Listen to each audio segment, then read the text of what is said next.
Assalomu alaykum. Mana biz bu Toshkent shahriga Tojikistondan keldik. O'rta Osiyo bo'yicha bitta shu apparat bor ekan. Qizimni diagnozi nimaligini bilishga keldik. Xudoga shukr, mana hozir bizga diagnozi nimaligini chiqarib berishdi. Boshida gematomasi bor edi. Gematomasi so'rildi.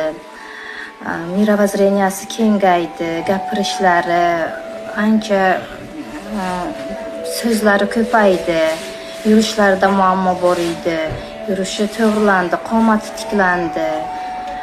Men o'zimning nomimdan va oilamiz nomidan bu klinikaga, Salomatxonga, Firuzaga, Manzuraga, barcha shu klinikada ishlaydiganlarga rahmat demoqchiman. Va yanada boshqalarga kelishni tavsiya beraman.